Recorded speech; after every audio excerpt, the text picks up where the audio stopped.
So, Jai Baba, everybody, let's get started with the Hafiz couplets today. Right.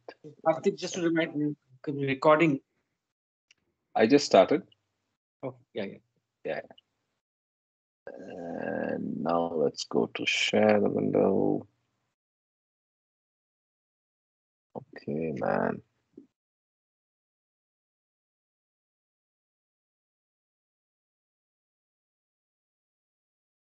Yeah.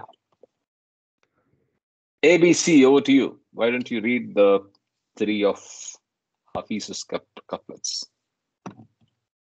Avatar, Meher Baba, Jai. Three of Meher Baba's favorite couplets of Hafiz, a mystical Persian poet. Befitting a fortunate slave, carry out every command of the master without any question of why and what. About what you hear from the master, never say it is wrong, because, my dear, the fault lies in your own incapacity to understand him. I am slave of the master who has released me from ignorance. Whatever my master does is of the highest benefit to all concerned. Hafiz, Jai Avatar Meher Baba ki Jai.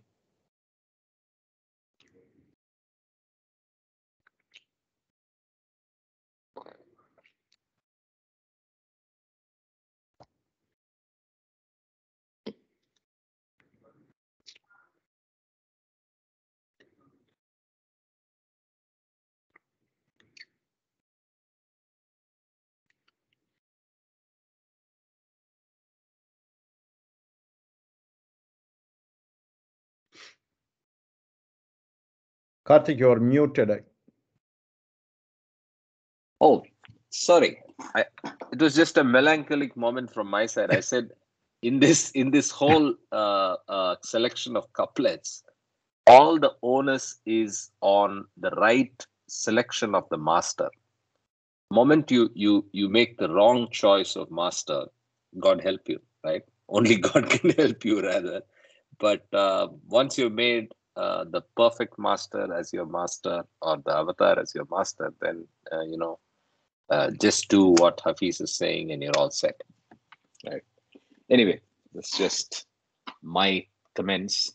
So yesterday we had a great and should I say fiery session, but we went through the stages of Fana, and we also went through the stages of Jalali, and saw all the action around Fana. But I think one thought that we discussed, which I want to go back to, is this concept of unlimited or infinite individuality. I'll tell you why this is intriguing me since yesterday. Not that I've been able to read up or spend time on it yesterday, because there's a lot of I've been very busy over this weekend. But the fact that he uses the word individuality means that there is a recognition of something that's away from the whole. We all understand that, right? So the ocean to the bubble. But then when you go back to the cycle, so is there an individuality that continues to persist? Now that brings me to something interesting that Doc came up with yesterday, Doc Mama, which is the Vishishta Advaita Iyengar tradition of Nitya Suris, right? Where he says that you don't merge, but then you're always around, or something like that. I don't know whether he sent something to you, Kama. Did he? He was supposed to send you references of the that text. I don't know if he has. Either way, No. Either way. Oh, is he on? I was not sure if he's on. Okay. So Yes, I just wanted to discuss this concept a little bit, just so that we all get a hang of it. Obviously, the fact that he's used it in multiple places, there is an importance that we get this concept correctly. And please note, individualization or individualized soul is a very frequently occurring theme all across discourses. Not as much God speaks, but if you just search for individualized or individualization, there's umpteen references that Baba has used in discourses. So I think it's a good thought to start the morning, and then we can go back to how we all progressed on yesterday's assignment, because it was really just Ravi and a discussion around that. So if anybody else wants to talk about it, we'll do that and then get to the talk. So the floor is open. Mics get unmuted. Good morning. Good morning, Jai Baba. Regarding the references for that Nisisuri, I am unable to give anything. It's a long time since I have read. And on different, discourses, I have heard of it. But I can't pinpoint on any and make a search and give you a concrete reference on that. I can't make that. Fair enough. I mean, that's just circumstantial evidence. We go with Baba evidence, so that's more an academic digression. But from our standpoint, our journey standpoint, what do you understand from infinite individuality? No, that is a point which is intriguing me also, because we think that we get union with the beloved. So when you speak of individuality as such, there is an element of separation. And this term infinite individuality means ever remaining individual. So how do we gel this into the concept? I am unable to understand this. This has been in the back of my mind for a long time now. Just a comment on that. Maybe it's not ever remaining. Then he might have used eternal, right? So infinite still seems to suggest individualization with some sort of infinity, or with some sort of lack of limits. Because unlimited individuality or infinite individuality. So what was the other book? You were not able to give the title because you said that was also discussed in the Cyrus group, and that's how you remembered the term. And then I went back and searched in Discourses real quick, and it was there as unlimited, whereas you said infinite. Can you remember the book where you discussed this? Age is it the Path of Love you're talking about? Not Path of Love? Okay, let me check. Path of Love was Kama's reference yesterday, and I looked up the 1,000 specialized. I think it is infinite intelligence. Infinite intelligence. Okay, as we are speaking, I'll try to look that up. But please feel free to comment on this concept. Kama, your comments? Jai Baba, I think when we were discussing this, an insight came to me. The infinite individuality implies that particular drop soul has got liberated or become God realized. Okay? Because from the limited individuality implies one has the ego, personality, self, which has to do with sanskaras. When sanskaras become zero, you are basically united with the divine. I mean, of course, there are two stages, as we know: fana, divine absolute vacuum state where consciousness is, and nirvikalpa samadhi, which is God realization or self-realization, where you have the state of Satchitananda, infinite power, knowledge, and bliss. So the way I look at it is, if you take the human kingdom, all of us have human consciousness. So we are all one, but also we have our own unique individual consciousness. So in reference to this infinite individuality, what we are seeing out here is that you are not a limited individuality, because now you don't have an ego. The ego is what creates that limited individuality and separation. Whereas when the ego is gone, which means sanskaras become zero, you are self-conscious.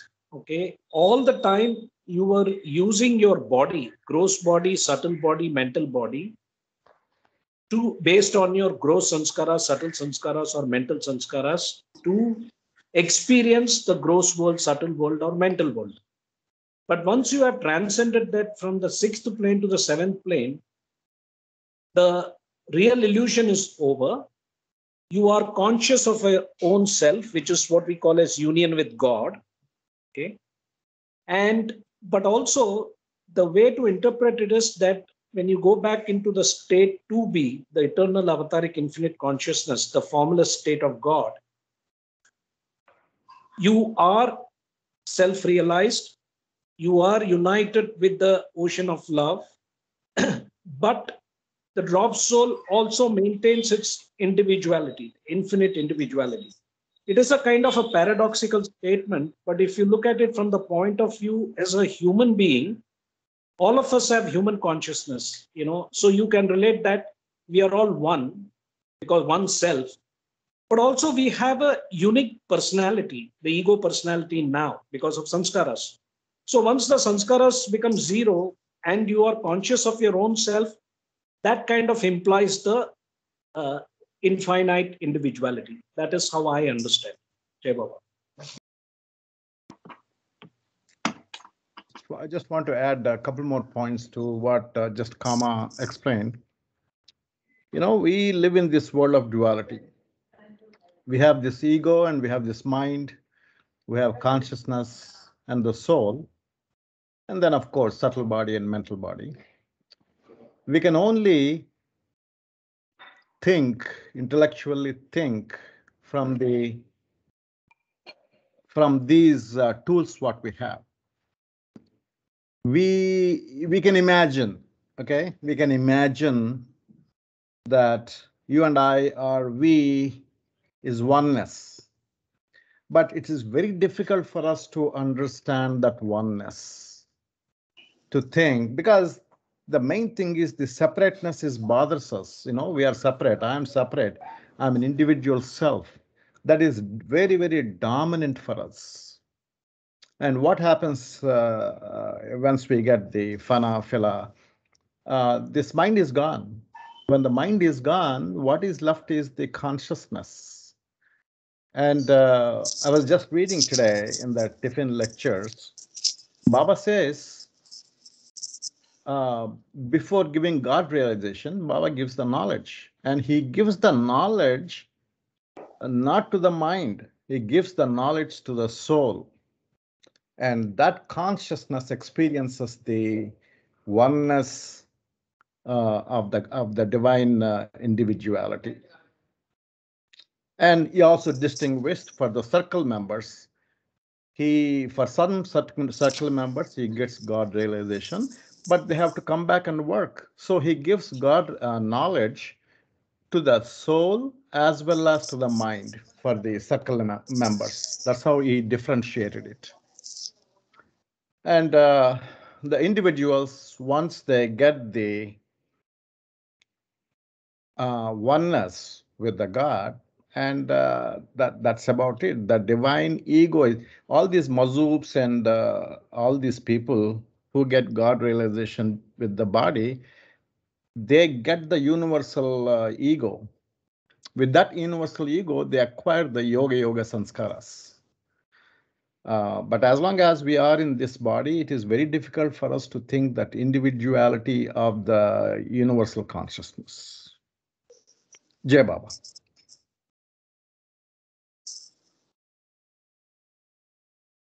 Okay, I'm not sure yet. I'm still struggling with this. Any other comments?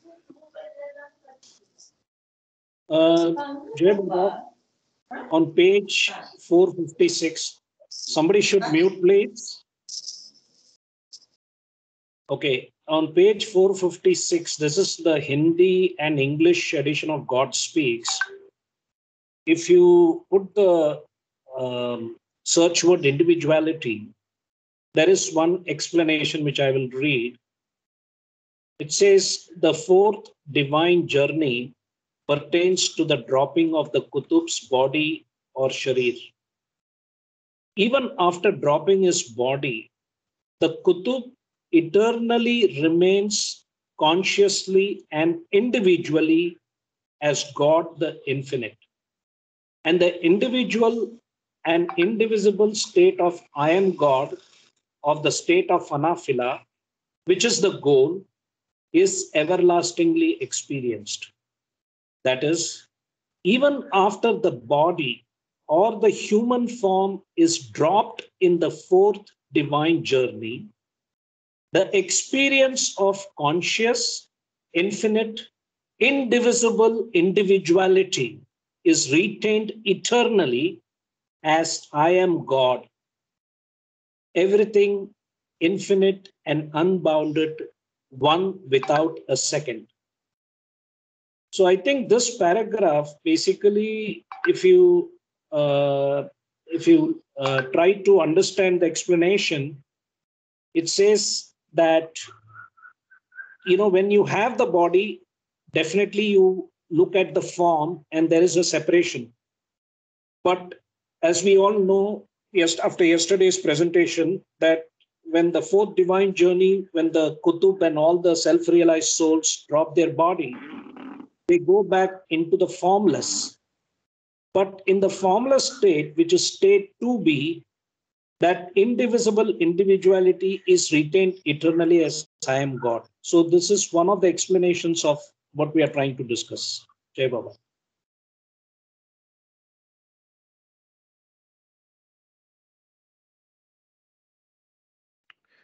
Mamaji, you know what I do? If something is difficult, I leave it to Baba. I leave it to Baba and I ask Baba, help me to understand. I had a lot of difficulty. Whatever I presented yesterday, one aspect of it, the question bothered me. I think I said this yesterday. Why do these individual Sadgurus have different personalities? They have all yoga sanskaras, and each one is separate, and they all give their nature to Baba. All five of them give their nature to Baba, and Baba's nature, he has got a lot of likes and dislikes. He used to use certain toothpaste, certain soap, certain foods he used to like, something like this. He doesn't like some certain stuff. There's the characteristics, right? Those were given by the perfect masters. So it took a lot of time for me to think, and with the Baba's help, he helped me to have a little understanding. But maybe it will change over time. But whenever you have a question that you are struggling, what I would do is I would ask Baba. Certainly, he would certainly help you. That's all I can say. Jai Baba. Jai Baba. Ravi, I have a question. I still have not understood your what you just described, that the nature of the five perfect masters are expressed by the avatar. Is that what you said? Perfect masters bring in the avatar, and they Yes. also give him their nature, their I don't know what exact words I put it, but they also give their personalities. Something like that. I read it somewhere. I don't remember where, but they bring him to the earth as a man, and they also give him, apart from yoga sanskaras, they also give him the characteristics. I agree to the first point that they are instrumental in bringing down the descent of the avatar, which is the eternal avataric infinite consciousness, the first drop soul who became God realized. But the second fact about, yes, the avatar comes down with Vijnani Samskaras, which is veiled for him and his 122, the circle. And then after he attains self-realization, he operates on yoga sanskaras. But the divine script is already designed before he comes down. So the perfect masters only bring down the descent of the avatar. But the second part, I have not read. I'm just curious. That's why. Jai Baba, can I add? Ravi is talking on mute. Ashok, go first. Okay, so Discourses, there is a place where they said that there is a sort of a hierarchy, and the attributes of the people who are in the hierarchy is already fixed or designed. So basically, to be in that hierarchy, you have to have certain attributes or sanskaras or some characteristics, let's say. I think it's like there is a in the organizational hierarchy or in the spiritual hierarchy or the spiritual organization hierarchy, already the attributes are fixed or let's say defined, and people who meet that would become perfect masters. So I think that is and it's given in the discourses. Does that answer the question, or does it solve the what we're discussing? No, Ashok, Yeah. I think from my understanding of discourses, I think Baba is talking about the inner circle, the apostles, who come with the same personalities in different avataric periods. But the individual souls are different. The functions of the inner circle, 12 males and 2 females, is similar in every avataric cycle. That is why when Baba was talking about Erich and Babu Kalchuri, I think Erich was called Peter. So I think when we read the chapter on Avatar, I think this will be much more clearer then. Okay. Yeah, to answer uh, your question, Kama, I think I read somewhere, I don't remember where exactly I read it, but when I find it, I will post it in the Telegram. Okay, I have one more question. Can I ask? So on page 127 of God Speaks, there is a mention of unlimited self or ego. It's on the first 2 lines of page 127 of God Speaks. So what we were discussing about the unlimited individuality, would that be relevant here? It's just a question because I read this yesterday. I read it again. So shall I read it once? The lines which Yes. starts from page 126, the paragraph before that, page 126. Sorry, the last paragraph. Therefore, in the first stage, therefore, in the first stage of fana, the consciousness of God in the man state as man is not of the limited self or ego or I mind, energy, body, and words, nor is the consciousness even of God or of the unlimited self or ego or I. Universal mind, unbounded energy, universal body, and universes. Because in this first stage of fana, only the consciousness of absolute vacuum prevails. This vacuum is also divine. It is not of illusion, but is of reality. In this first stage of fana, the superconsciousness of man in the man state as man experiences the passing away in the absolute vacuum state of the original God state, and is thus conscious now only of absolute vacuum. So here, this, the first stage of fana, he's not talking about merging. He's just saying that it is aware. So, and I'm a little intrigued about unlimited self or ego. Would that be equivalent to unlimited individuality? So, and I hope this is relevant. I think so. I think you're right. The universal mind, the unlimited self, ego, or I. That's what we are No, talking but this about. is specifically with the DAV state, right? So it's only with the first stage of fana. So all he's saying is, if you read this much up to here, right? Up to here, then you may think that explains the unlimited individuality. But the unlimited individuality, I mean, what's being explained here is only DAV, divine absolute vacuum, first stage of fana, right? So in first stage of fana, I think we can relate to that. But I am more worried about unlimited individuality that persists in God realization, right? So that I don't know. A request to Kama would be I don't know what reference you're talking about. Combined edition of English and Hindi, God Speaks, whatever. So if you could share that para, that'd be great, Kama. And what I heard when you read out was that you used all the normally used adjectives before I mean for God realization, but you specifically there was the use of the word individuality there. So infinite, absolute, real, all of that, and then individuality. So again, I'm struggling even more after listening to that paragraph, but that may be me. Right. So please share that reference.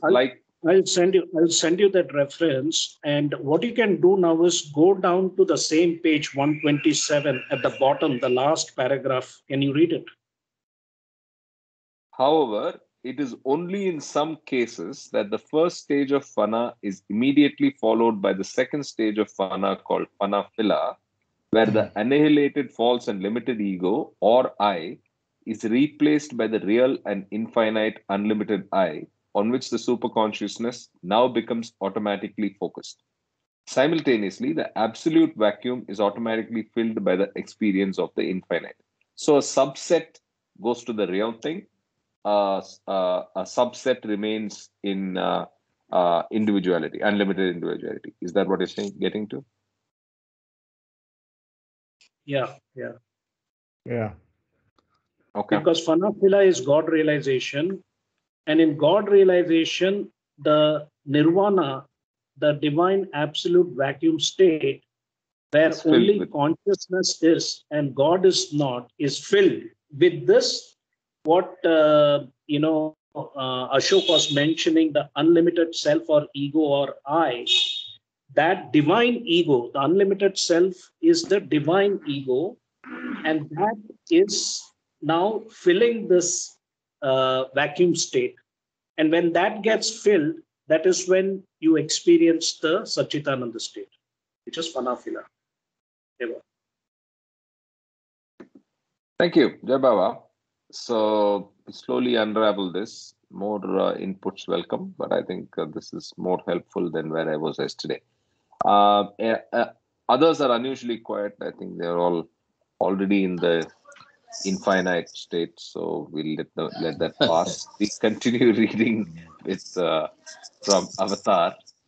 Just one Any request, comments? Karthik. Yeah, go ahead, Sunil. Yeah, yesterday's presentation, is it available to all of us, or is Yeah, it the so I was Teams just file? requesting that. I was Yeah, just requesting that. In fact, we also mentioned your name because there's a visualization opportunity there, so we can brainstorm on that. See, the dimensions at play are presence and absence of the body, and the dimensions of the experience of knowledge, power, and bliss. Within these two levels of dimensions is all the states. So if we can try to visualize this well, maybe that will help as a good learning tool. So maybe we can talk about that offline. And Sure. need your help there. Sure. All right. Yeah. Okay. Okay. Thank you, gentlemen. Yeah. So now, yeah, you requested the same thing. Okay, got it. So any other comments on yesterday's presentation and anybody else who did work on that assignment and would like to talk about it? This is your time, and then we continue reading. Okay, so that's that. So we'll start. Karthik, Yeah. what was the assignment? I was absent last two sessions, Saturday and Sunday. Okay, so actually we put that out there. We put that out, I mean, Kama put that out on Telegram as well.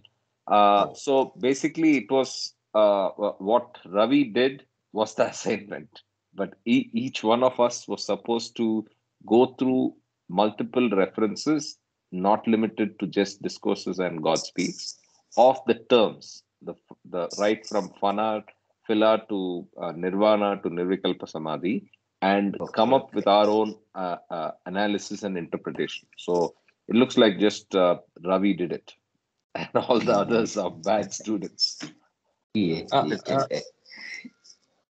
No, Karthik, actually, I just went through it, and to aid the visualization, I put the Brahmi Bhut, Paramahansa, Tribhuvan, and Sadguru in a pyramid form.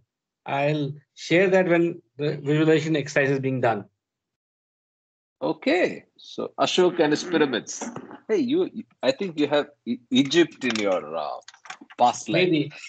Yeah. And no, that's right. And also, in our school, you taught about the pyramid climbers. Maybe that's what's in my mind, because I tell you why it's relevant.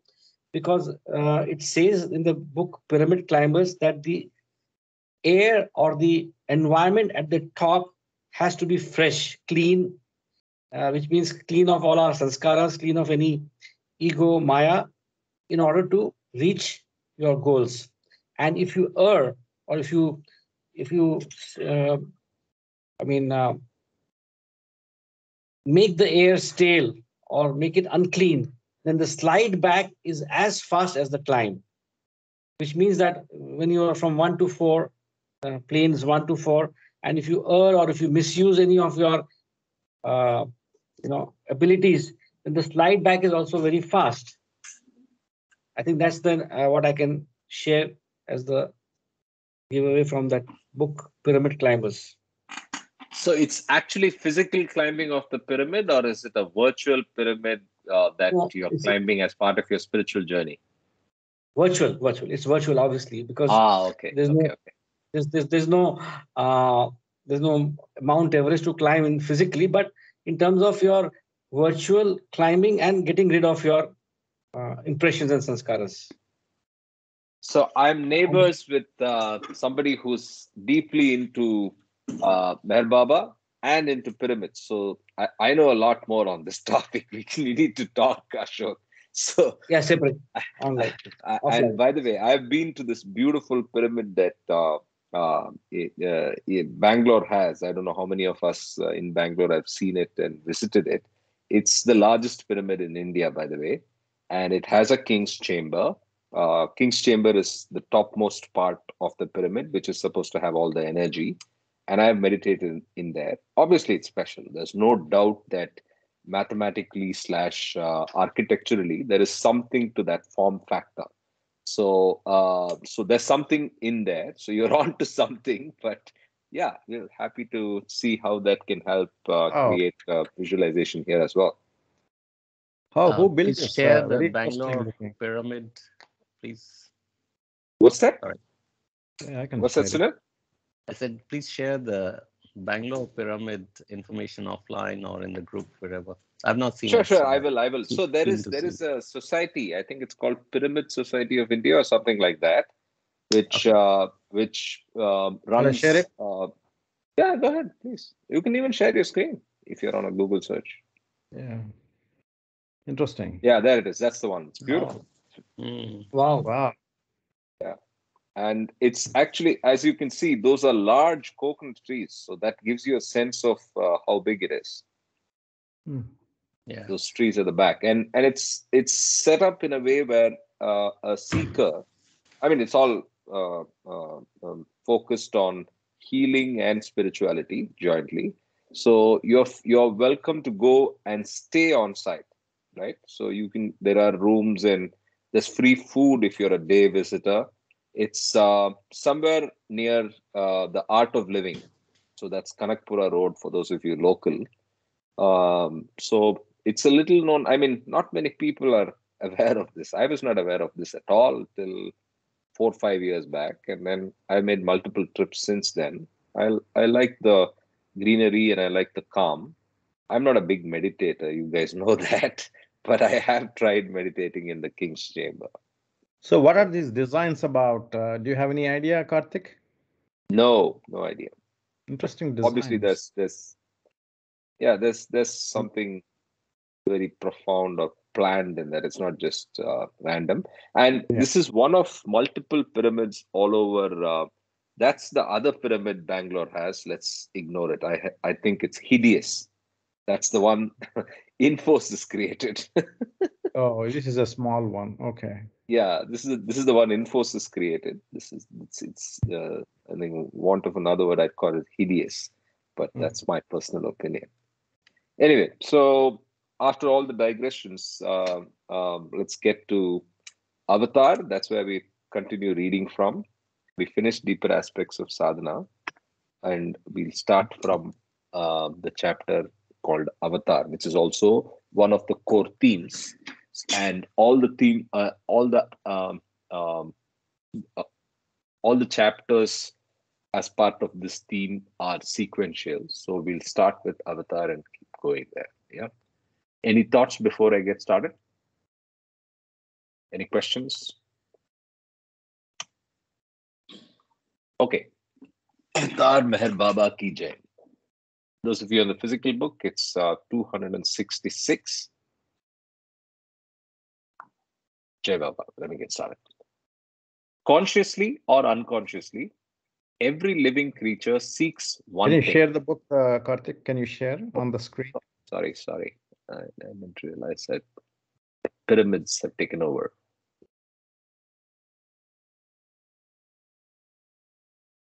So, starting again.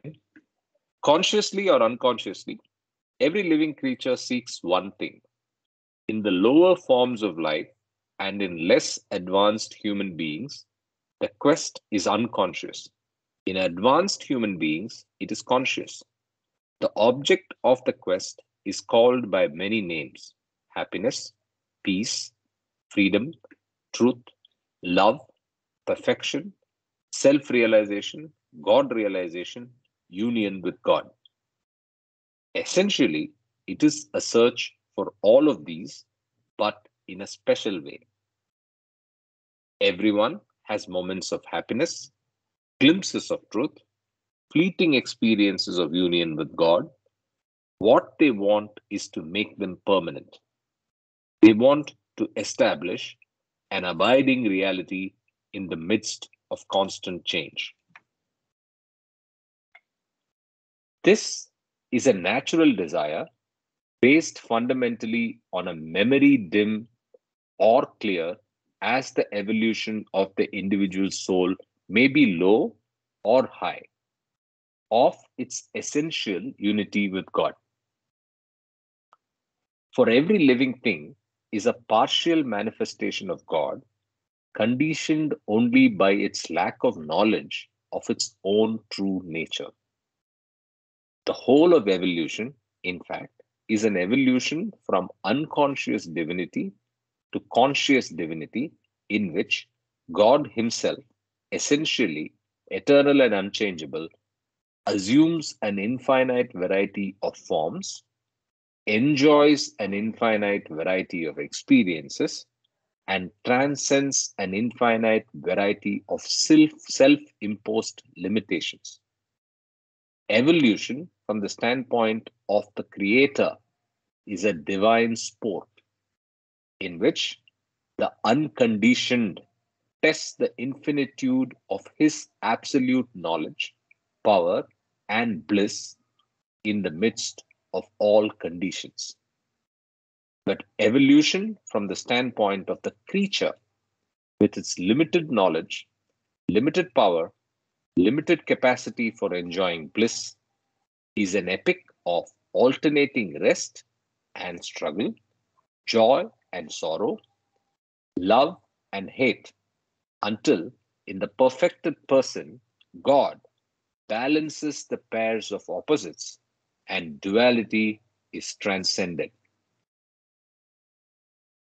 I think all of you would agree that this is a fantastic paragraph that summarizes creation in a very, evolution and creation in a very beautiful manner. I would like to read it again, if everybody permits. Absolutely. I echo that. Yeah. So I'll read it again. This is a natural desire based fundamentally on a memory, dim or clear as the evolution of the individual soul may be low or high, of its essential unity with God. So I'll read that without the hyphenated portion. This is a natural desire based fundamentally on a memory of its essential unity with God. That's the starting point.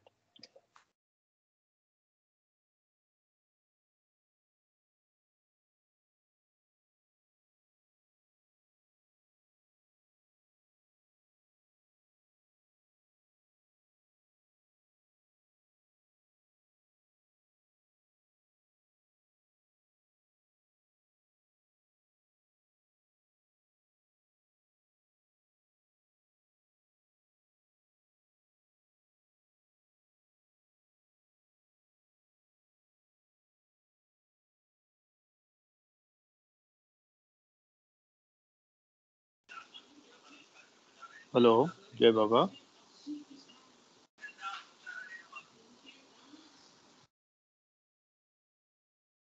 Jai Baba. What happened? Karthik, Karthik, you seem to have your mute. Karthik, we can't hear you.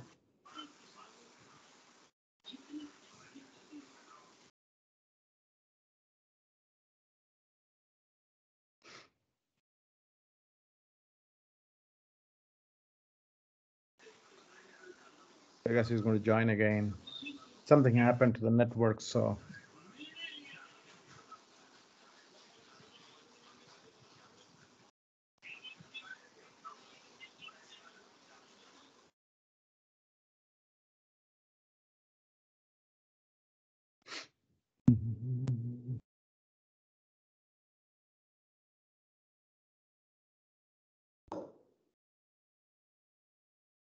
Rajesh, your network is okay? Bangalore network. Mine is okay. Raj Yeah, Mamaji, Bangalore. moved to Singapore. Rajesh, you're also okay, right? Mine is okay, Raviji. Yeah. I So, can Mamaji, hear you you. live very close to Karthik? No, quite far away. Right. Oh. I don't know what has happened. All of a sudden, stop.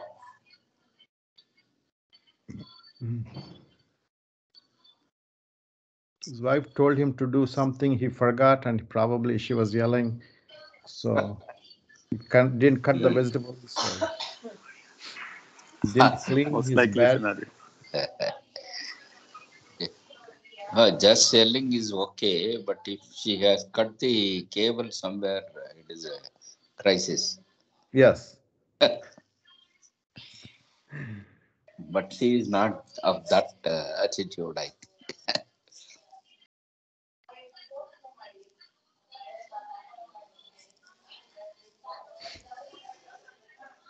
Sanjay, we missed you yesterday. Yeah, I was there partially. I had to go out for something, so I dropped off. Yeah. Jai Baba. I heard your presentation. Sorry about that. Few slides. Yes. Yeah. Sorry about that outage. Ah, Somebody pulled the cable on my internet. that's what I was Raviji, you were telling. spot on. I hope you're nice with your wife. So it's the weekend cleaning routine, and then boom. So that's what happened. So otherwise, I'm very careful, as you have noticed. I have a backup connection and everything. Anyway, so I was actually reading the paragraph again, which I will probably restart. Right. Narayana That's where. Suktam is going on at the back. I can hear that. Yes, Right? that's Narayana Suktam. Doc Mama, I think. Vishnu Sahasranama. Vishnu Sahasranamam. I don't know. Maybe. I feel it's Narayana Suktam. Oh, is it? Okay. Chandagam. Mamaji, is it Narayana Suktam? Yes. I am today on the mobile because I am displaced from my room. Okay. So because of that, all the thing you are hearing from other sources. Okay, apologies again. Let's get started with that paragraph. We're in the second paragraph of that page. I'll start again. This is a natural desire based fundamentally on a memory of its essential unity with God. For every living thing is a partial manifestation of God, conditioned only by its lack of knowledge of its own true nature. The whole of evolution, in fact, is an evolution from unconscious divinity to conscious divinity, in which God Himself, essentially eternal and unchangeable, assumes an infinite variety of forms, enjoys an infinite variety of experiences, and transcends an infinite variety of self imposed limitations. Evolution, from the standpoint of the creator, is a divine sport in which the unconditioned attests the infinitude of his absolute power, knowledge, and bliss in the midst of all conditions. But evolution, from the standpoint of the creature, with its limited knowledge, limited power, limited capacity for enjoying bliss, is an epic of alternating rest and struggle, joy and sorrow, love and hate, until in the perfected person, God balances the pairs of opposites and duality is transcended. I think all of you would agree that this is a good way to understand evolution. So I'm going to mark out this whole section here before I forget.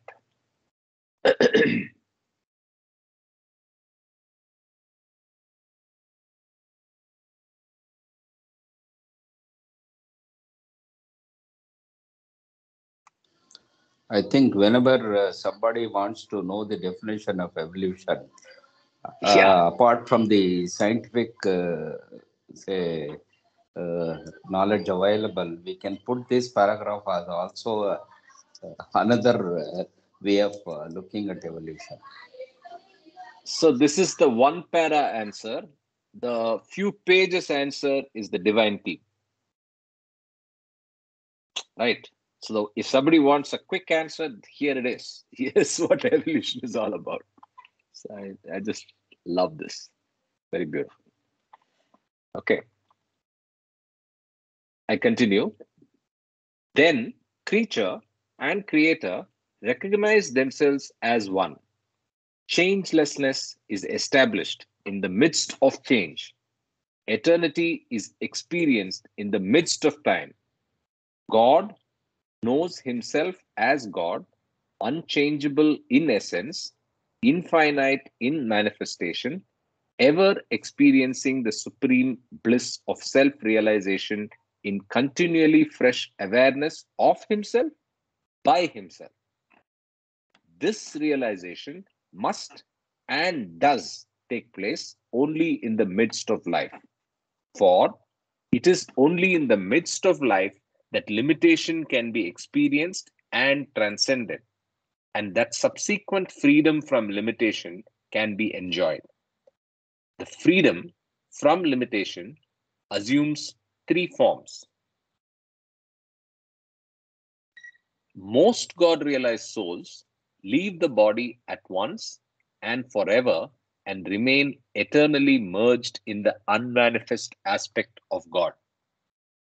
They are conscious only of the bliss of union. Creation no longer exists for them. Their constant round of births and deaths is ended. This is known as moksha, ordinary mukti, or liberation. Some God. Karthik, in this, Karthik, Yeah, go ahead. you can read it once again, and the second sentence is very, very important, I think. How do we interpret that? So, yeah, I was also confused. Good point. Most God realized souls leave the body at once and forever and remain eternally merged in the unmanifest aspect of God. They are conscious only of the bliss of union. Creation no longer exists for them. Their constant round of births and deaths is ended. This is known as moksha, ordinary mukti, or liberation. Right? So you're talking about this sentence? Second sentence, that is, they are conscious of only the bliss of union.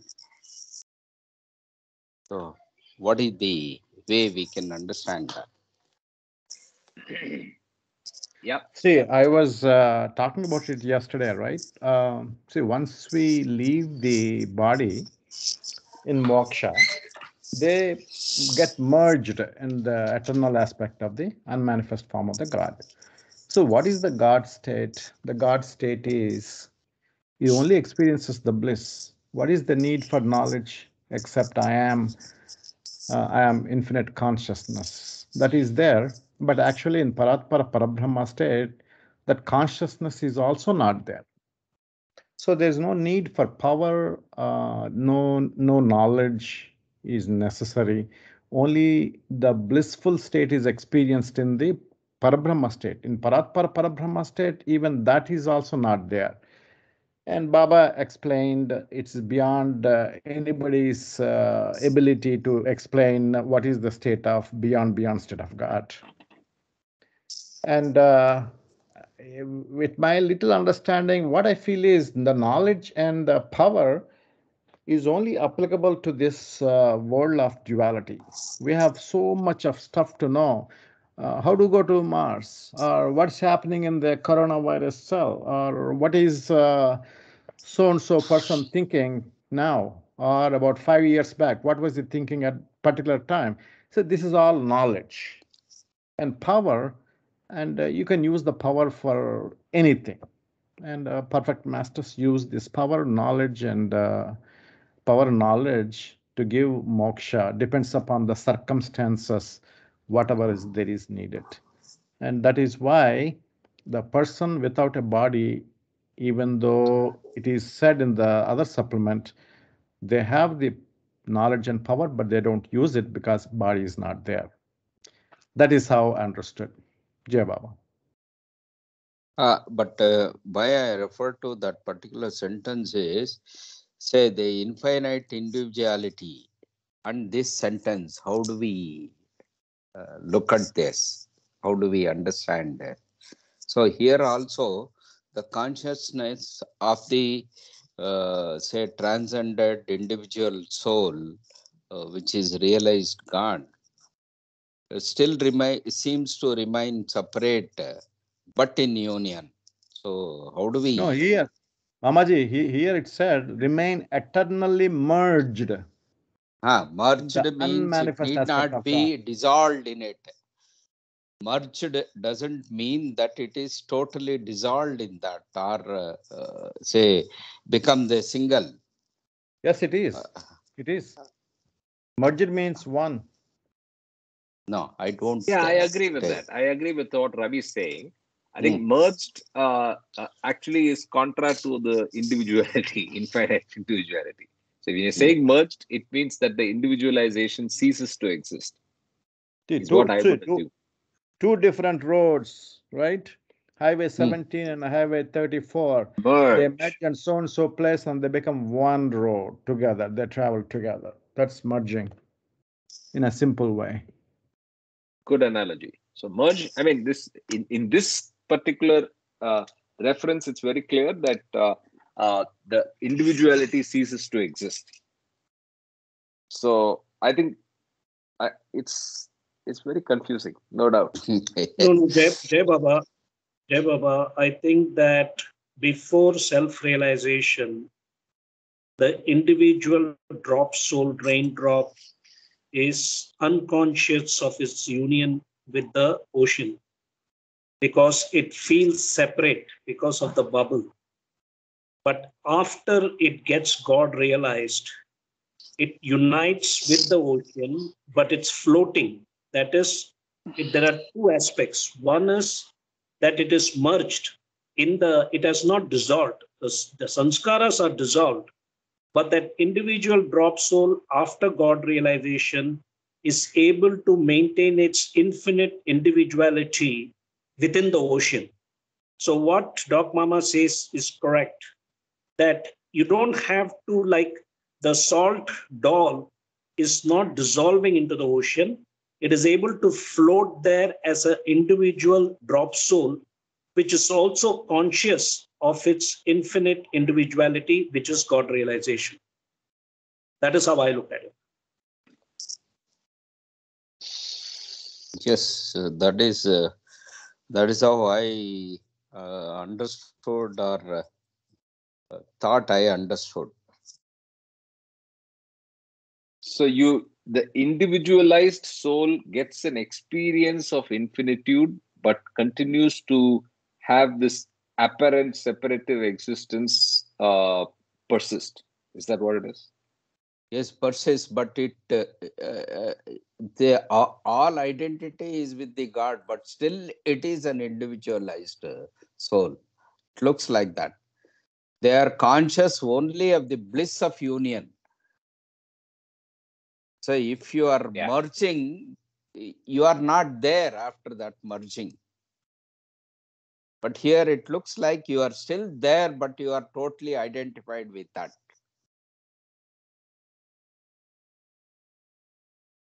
Okay. Okay, this is some Baba help thought us. for Yes. food for thought.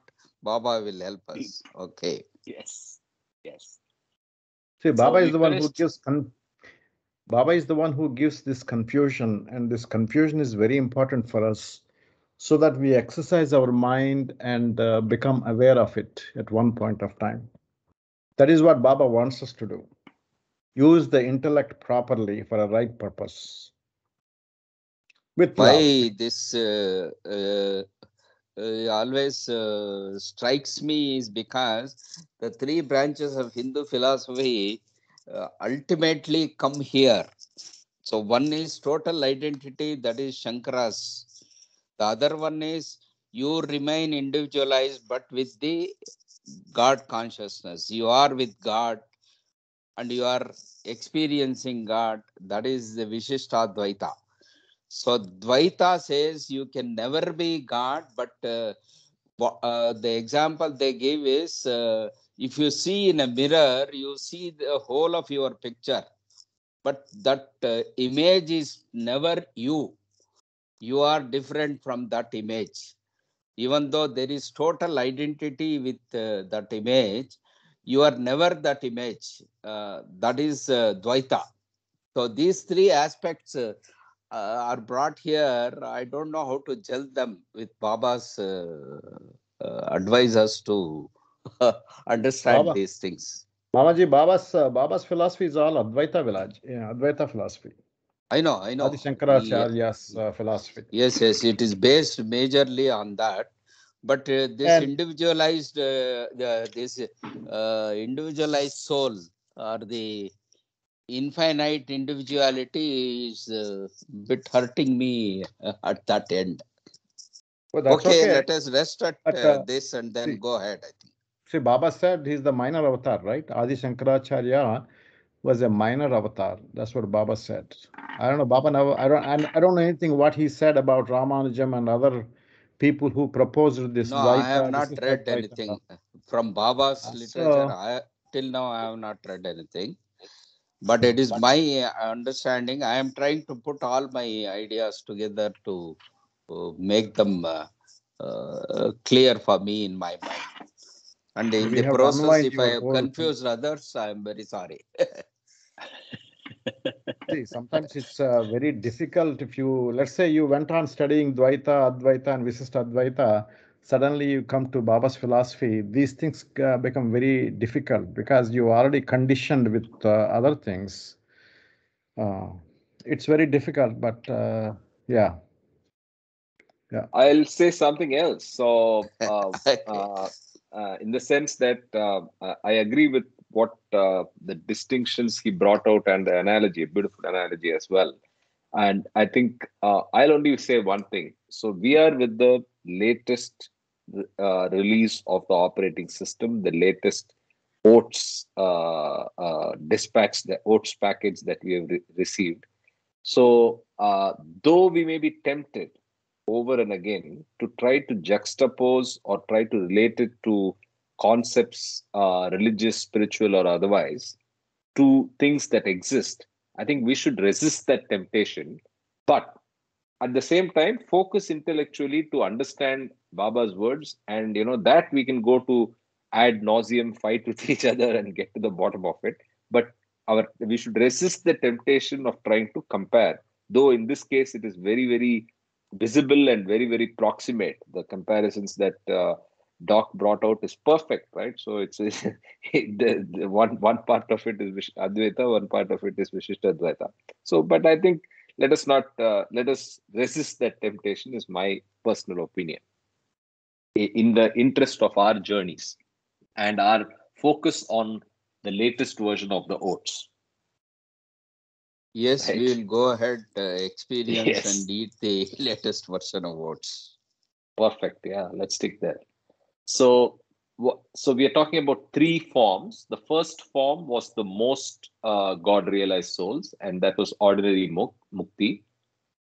Now, some God realized souls retain the body for a time, but their consciousness is merged completely in the unmanifest aspect of God, and they are therefore not conscious either of their bodies or of creation.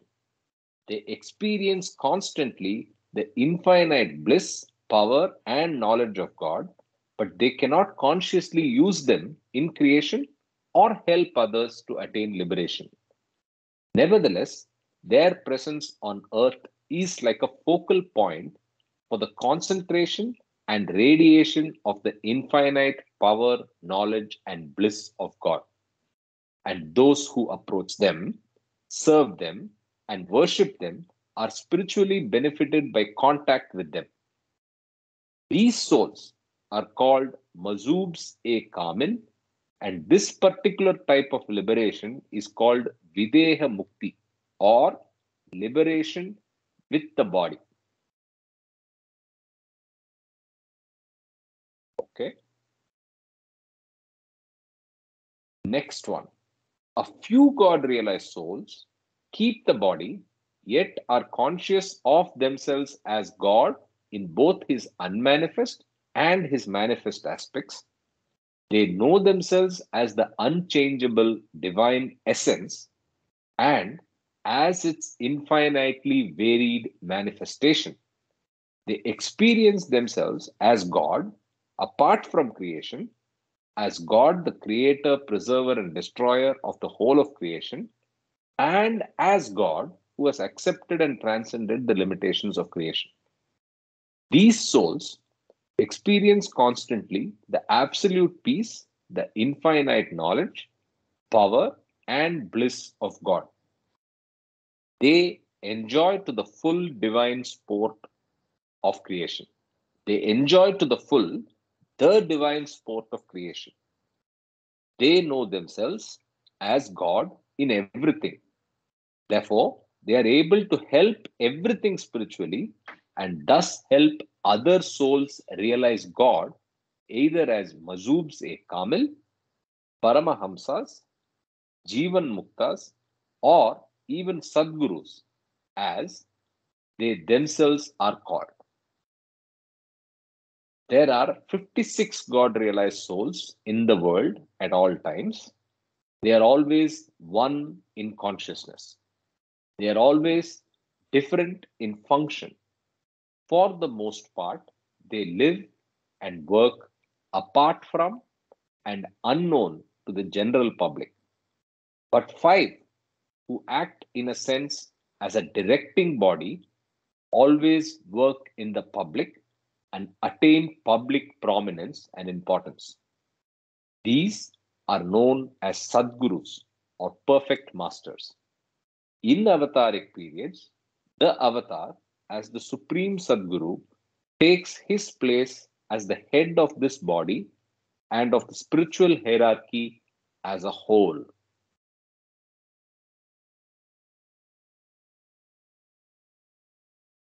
Jai Baba, Yeah. Karthik, can you go back to the previous page? And I have a question for the forum.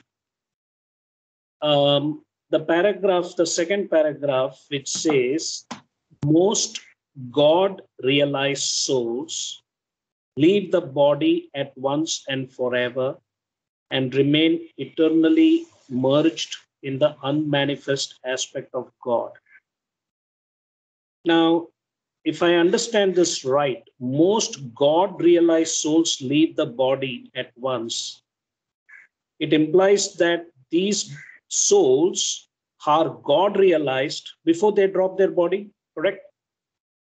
And then it goes that they are only conscious only of the bliss of union, which I can understand. Creation no longer exists. Their constant round of births and deaths is ended. This is known as moksha, ordinary mukti, or liberation. But if you go to God Speaks, page 243, where the definition of ordinary mukti, the same thing, moksha or liberation, It says ordinary mukti is achieved only after death by some exceptionally God-fearing, truth-loving good souls. And this mukti usually comes 3 to 5 days after the soul has left the body.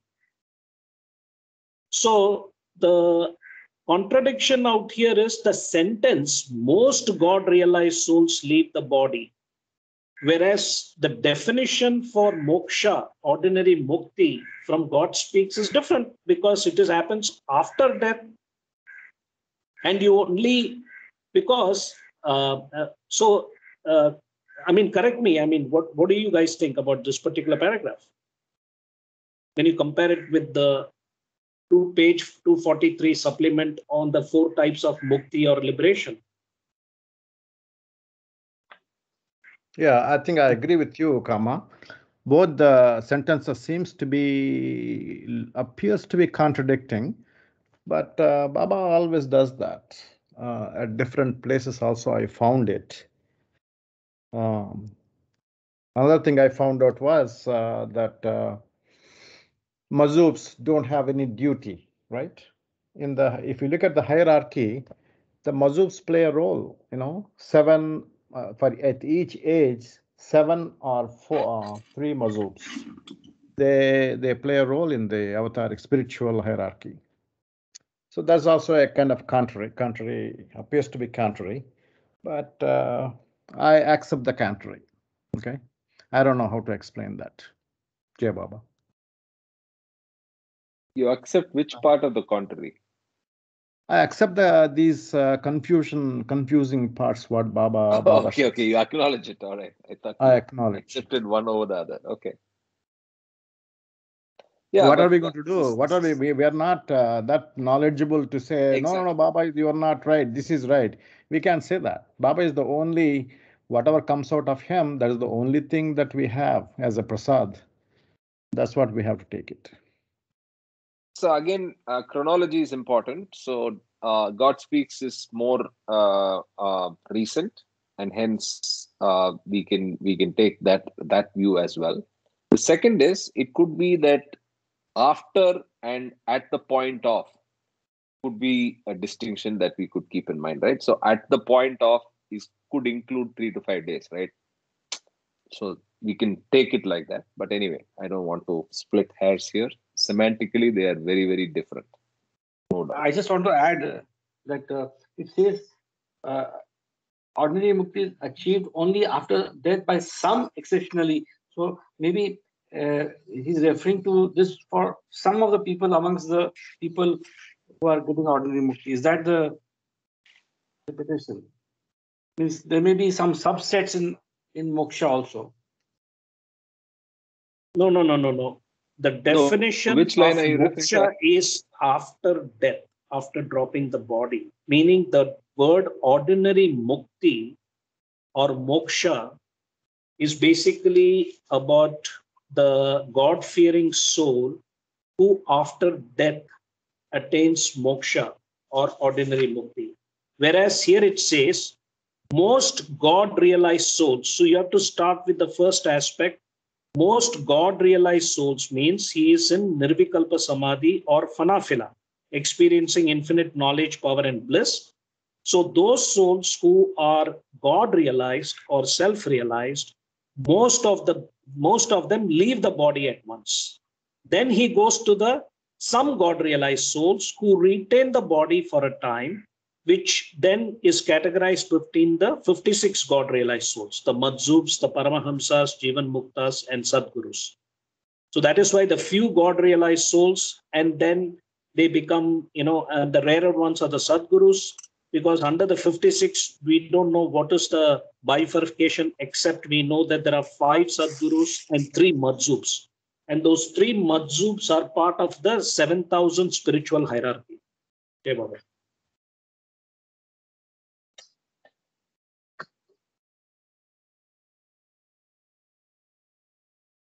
So let's continue, unless there are any more comments.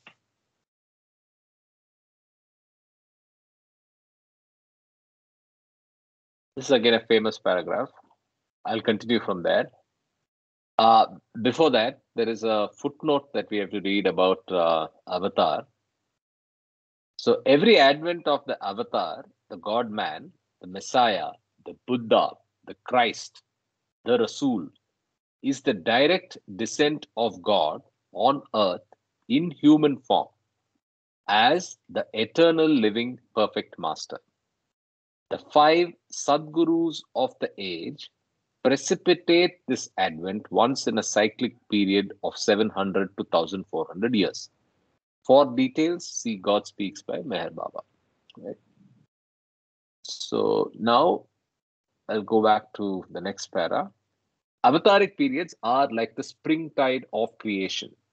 They bring a new release of power, a new awakening of consciousness, a new experience of life, not merely for a few, but for all. Qualities of energy and awareness, which had been used and enjoyed by only a few advanced souls, are made available for all humanity. Life as a whole is stepped up to a higher level of consciousness, is geared to a new rate of energy. The transition from sensation to reason was one such step. The transition from reason to intuition will be another. This new influx of the creative impulse manifests through the medium of a divine personality, an incarnation of God in a special sense, the avatar. The avatar was the first individual soul to emerge from the evolutionary and involutionary process as a Sadguru, and he is the only avatar who has ever manifested or will ever manifest. Through him, God completed the journey from unconscious divinity to conscious divinity. First, unconsciously became man in order to consciously become God. Through him, periodically, God consciously becomes man for the liberation of mankind.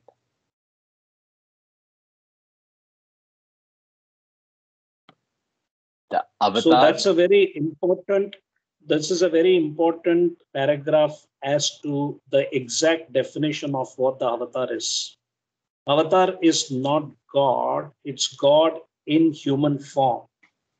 So the first postulate, when you define avatar, we have to say avatar was the first individual drop soul to emerge from the evolutionary and involutionary process as a supreme Sadguru. That is how it is defined. The first God realized soul who became the avatar is also defined as the supreme Sadguru. This is given in the introduction of Discourses. And he is the only avatar who has ever manifested or will ever manifest, which also means that all the drop souls who become God realized, either in terms of Madzubs, Paramahamsas, Jivan Muktas, or Sadgurus, or even those God realized souls, most God realized souls who drop their body and immediately join the formless, never come back.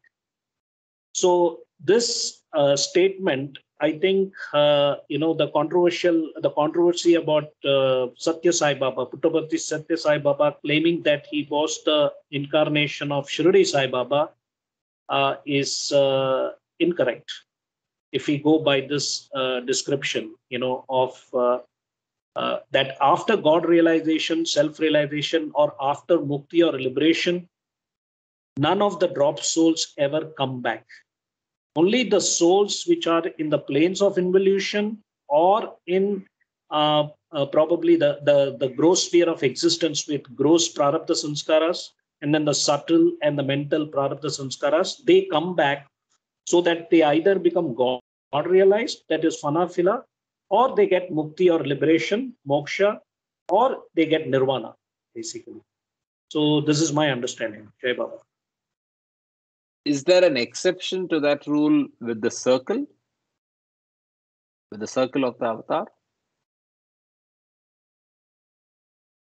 What is circular of What do you circle of avatar? mean by that?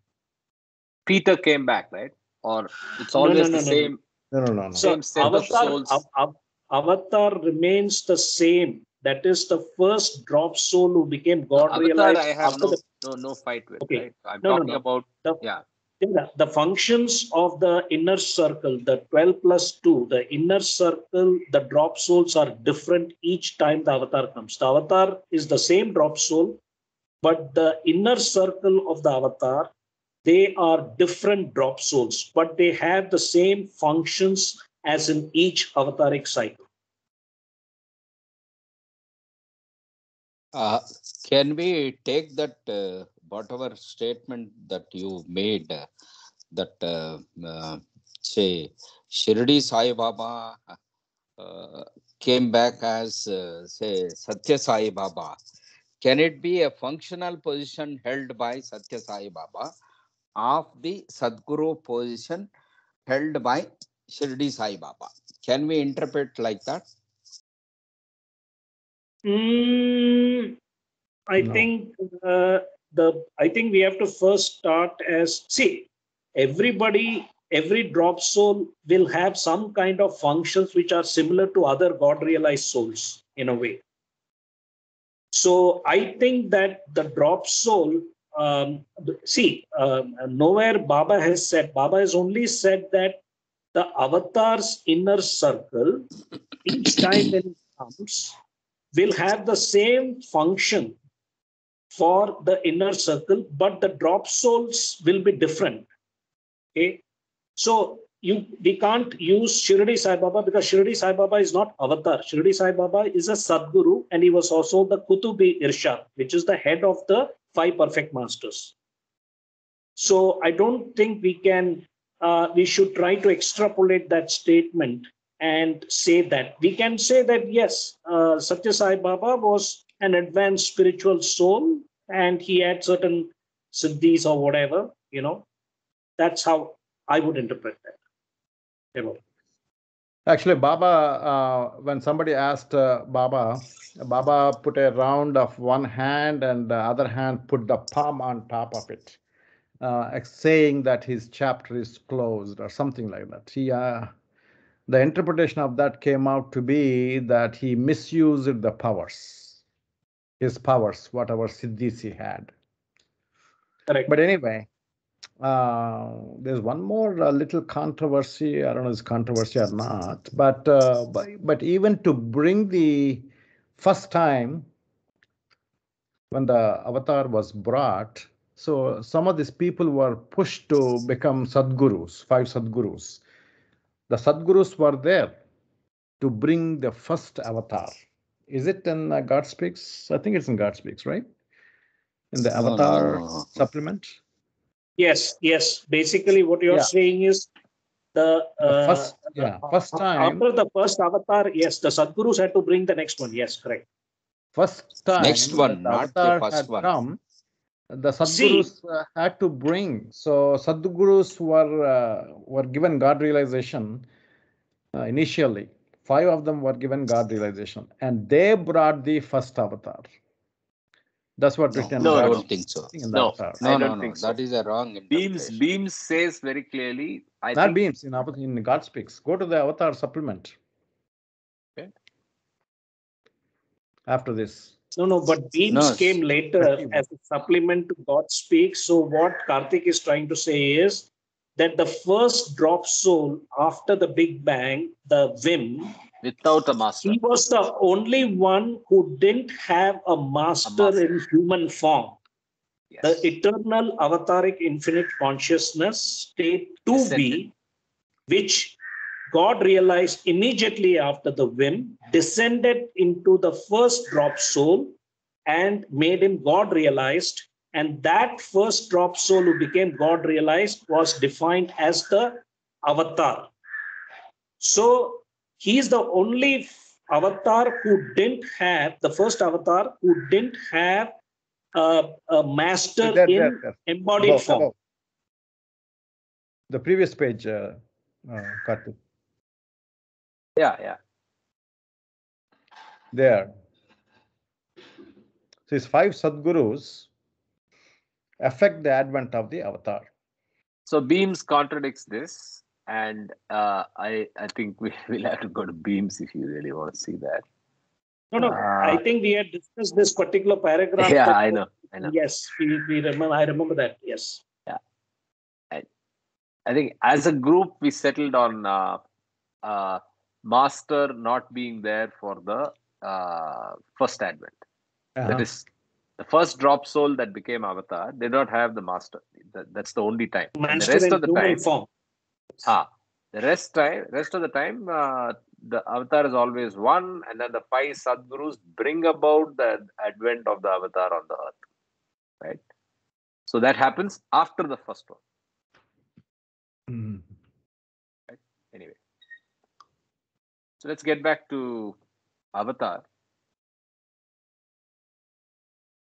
The Avatar appears in different forms, under different names, at different times, in different parts of the world.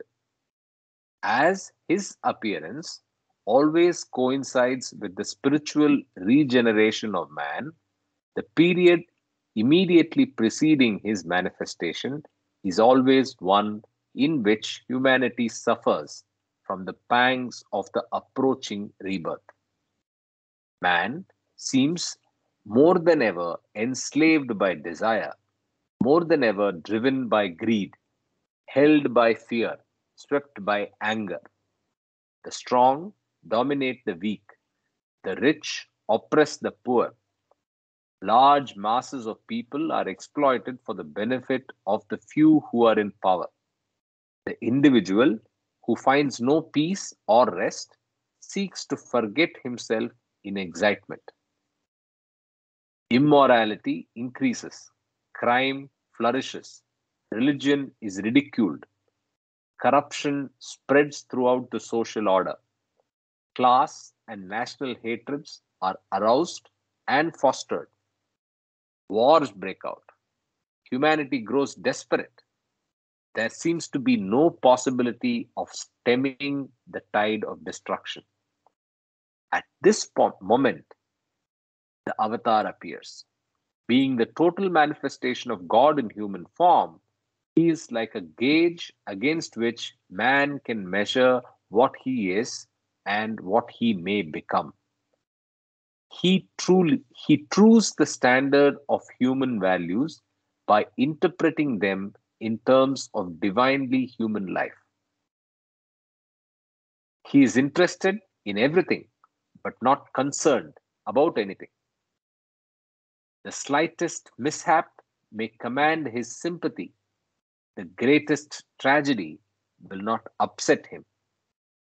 He is beyond the alternations of pain and pleasure, desire and satisfaction, rest and struggle, life and death. To him, they are equally illusions that he has transcended, but by which others are bound, and from which he has come to free them. He uses every circumstance as a means to lead others toward realization.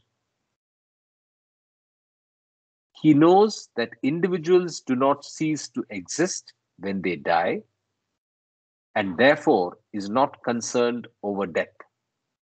He knows that destruction must precede construction, that out of suffering is born peace and bliss, that out of struggle comes liberation from the bonds of action. He is only concerned about concern. It is those who contact him. He awakens a love that consumes all selfish desires in the flame of the one desire to serve him. Those who consecrate their lives to him gradually become identified with him in consciousness. Little by little, their humanity is absorbed into his divinity and they become free. Those who are closest to him are known as his circle. Every Sadguru has an intimate circle of 12 disciples who, at the point of realization, are made equal to the Sadguru himself, though they may differ from him in function and authority. In avataric periods, the avatar has a circle of 10 concentric circles with a total of 122 disciples, all of whom experience realization and work for the liberation of others. There's a reference to see circles of the avatar, which is a chapter below. The work of the avatar and his disciples. Karthik, Sure. Go ahead. In the avataric period, the avatar has a circle of 10 concentric circles with a total of 122 disciples, all of whom experience realization and work for the liberation of others. So there are only 56 God realized people on the earth all the time. So how do we absorb these two facts together? Mamaji, I think they get God relation at different times. Maybe. That is one. And second, it could be still subject to the 56 rule by what Ravi said, because of the timing difference in all the stuff. And the second way of looking at it, it should be an exception in avataric cycles. I don't know. Okay, anyway, Jai Baba, this is one. Another interpretation is that it is not only 56 God realized souls realized at a particular time. We know that most God realized souls drop their body after God realization within 3 to 4 days. We don't know what the number is. But out of the certain number of God realized souls, some retain their bodies based on their prarabdha and the divine design, and they come under the category of the 56 God realized souls, categorized into different functions or duties like the Madhub, Paramahamsa, Jivan Mukta, and Sadguru. So that is the explanation for Mama's question. Deva. Okay, thank you. Yeah. Thank you. The avatar awakens contemporary humanity to a realization of its true spiritual nature, gives liberation to those who are ready, and quickens the life of the spirit in his time. Jai Baba, Karthik, I think you did not finish that paragraph. I think the previous paragraph. Did you finish the whole paragraph? Yeah. I think I was interrupted at the asterisk. I thought at the paragraph. Sorry. Thank you. Yeah. So the asterisk just says, read the circles of the avatar, which is a chapter. I'll continue from that point. The work of the avatar and his disciples is not only for contemporary humanity, but for posterity as well.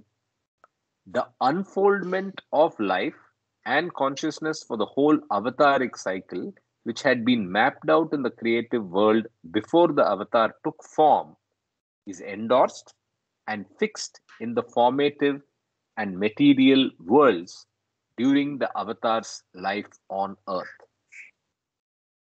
Okay, Jai Baba, I have a question here.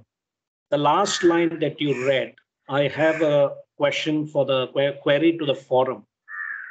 It says the unfoldment of life and consciousness for the whole avataric cycle, which had been mapped out in the creative world before the avatar took form. Okay, and then it says is endorsed and fixed in the formative and material worlds during the avatar's life on earth. So I'm curious to know, how do you interpret the first half of the sentence? The mapping out in the creative world. What does that mean? The sport is also mapped.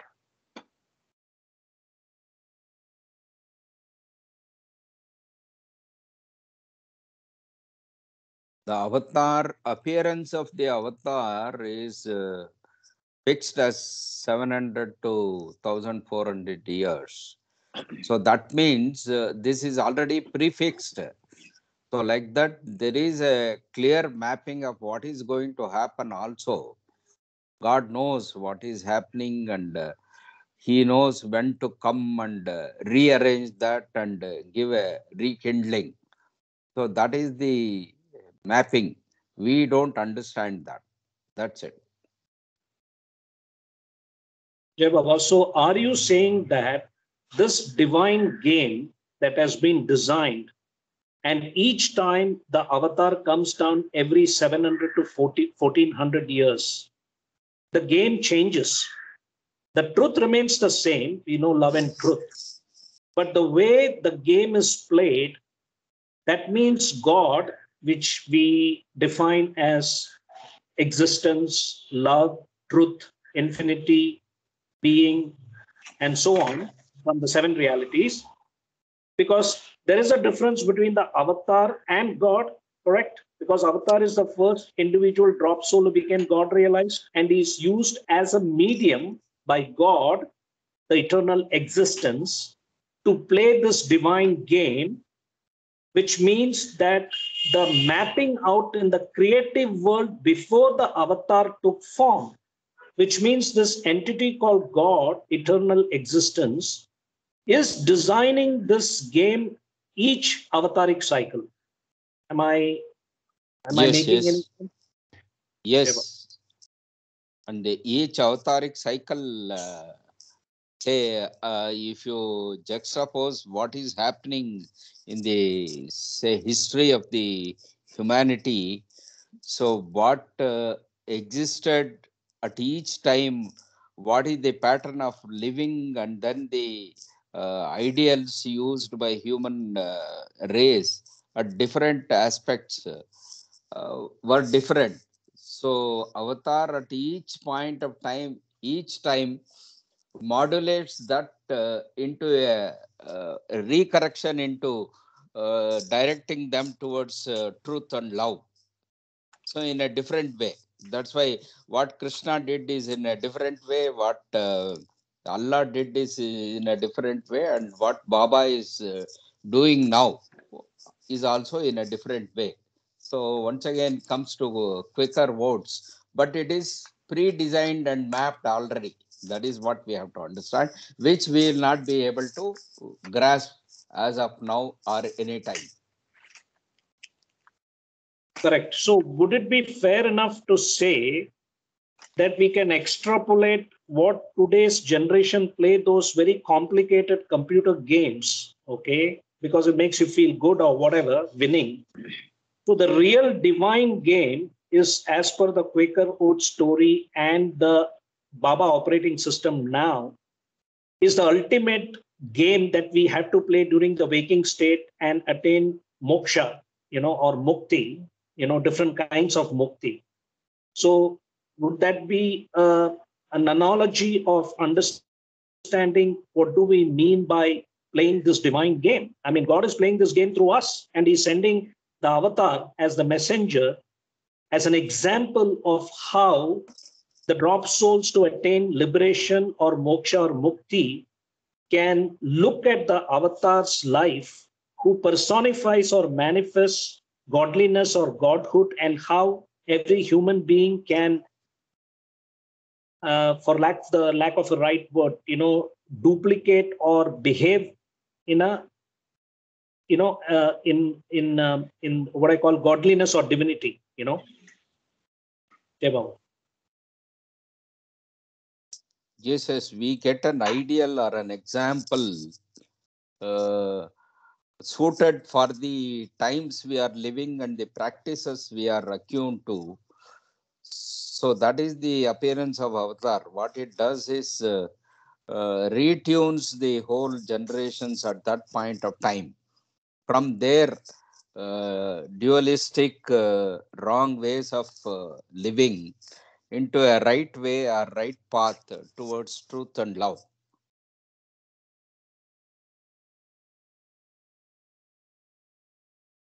Yes. Thank you.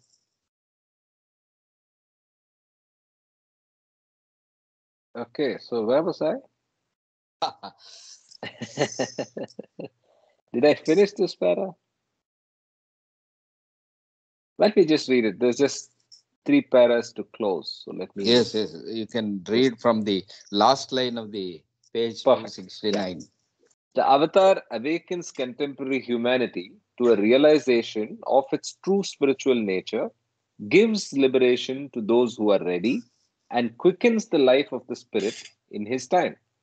For posterity is left the stimulating power of his divinely human example, of the nobility of a life supremely lived, of a love unmixed with desire, of a power unused except for others, of a peace untroubled by ambition, of a knowledge undimmed by illusion.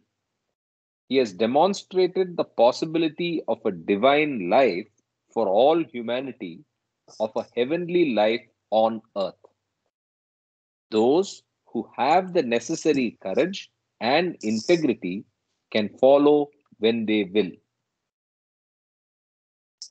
Those who are spiritually awake have been aware for some time that the world is at present in the midst of a period such as always precedes avataric manifestations.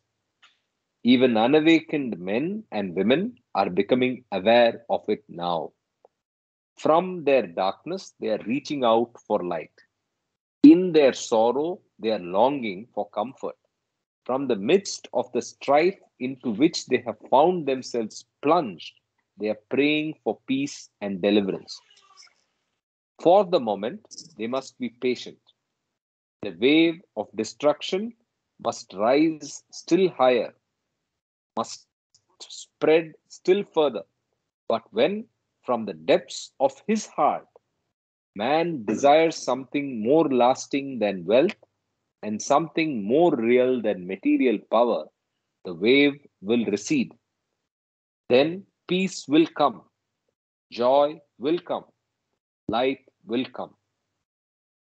The breaking of my silence, the signal for my public manifestation, is not far off. I bring the greatest treasure it is possible for man to receive, a treasure that includes all other treasures, that will endure forever, that increases when shared with others. Be ready to receive it. Avatar Meher Baba Ki Jai. So, do we know when this was written? Was this before declaration of Avatar or after declaration of Avatar? Chronology wise?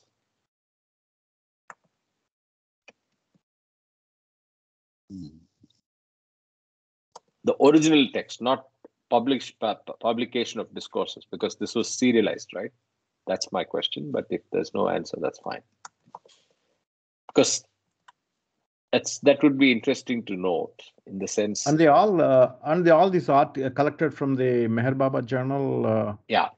Articles. Yeah. So I'd like to know when this was serialized in Meher Baba Avekna.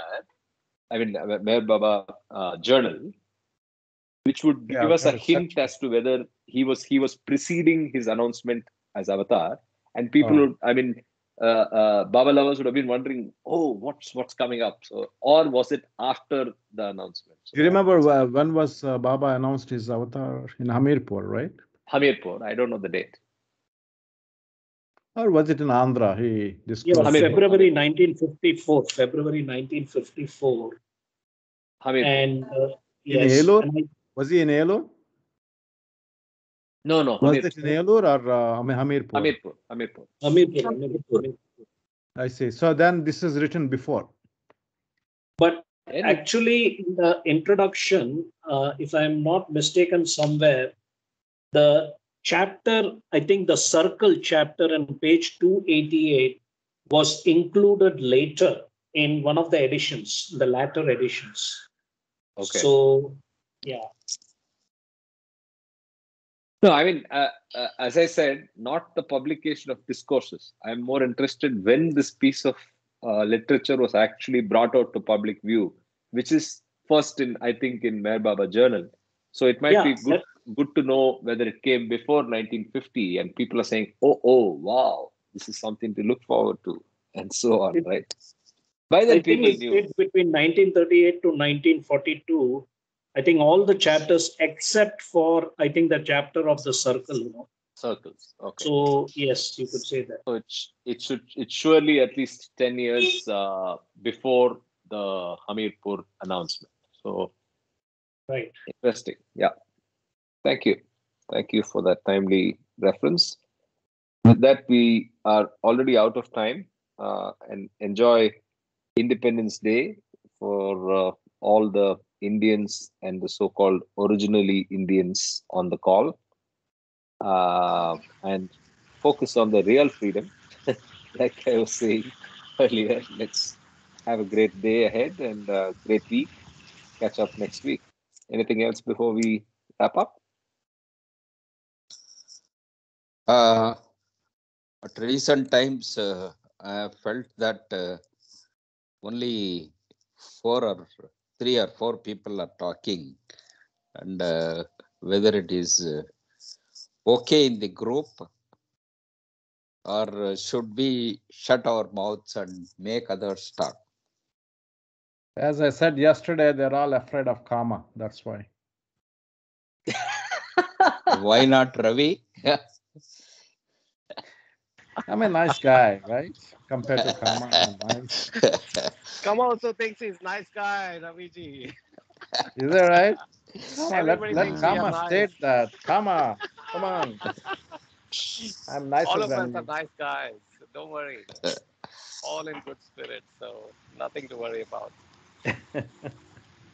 Yeah, I don't disagree. There was we see lot less of Sanjay ji. We see lot less of Nomita. We'll see lot less of Sunil in active Sherry.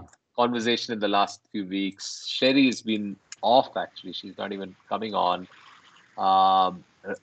Yeah, so yes, Rajesh I used to agree ask with your questions, but observation. he stopped. Rajesh, what's happening, man? Hi, Raviji. Sorry. Actually, I just moved to Singapore in the middle of transition. Lot of things to catch up. Okay.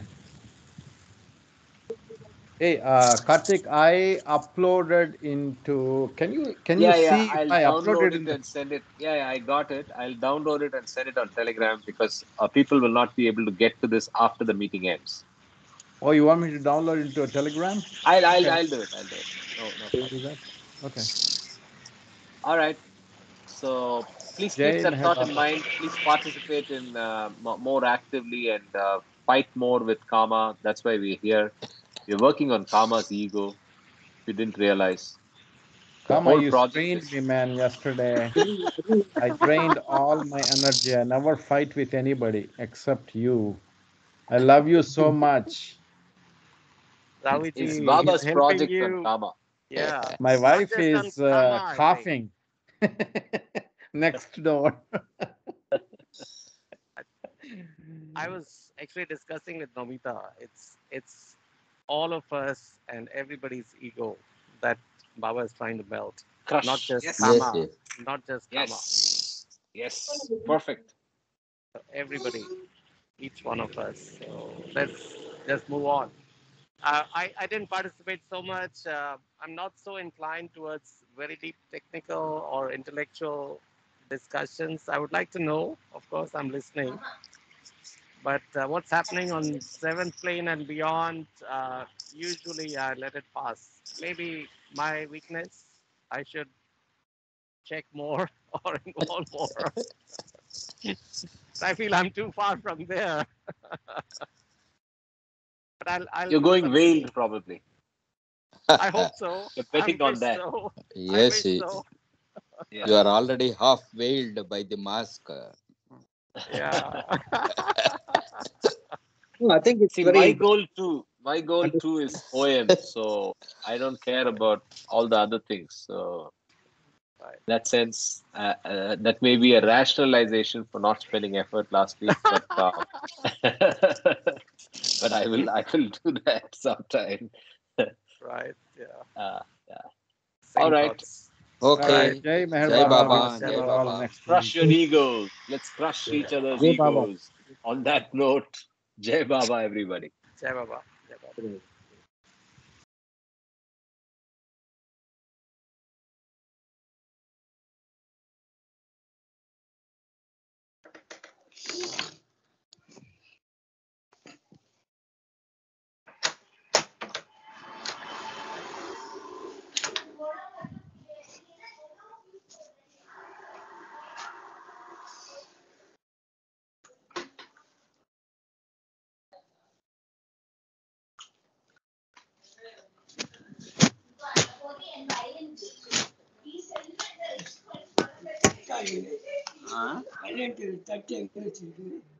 அங்க கீழே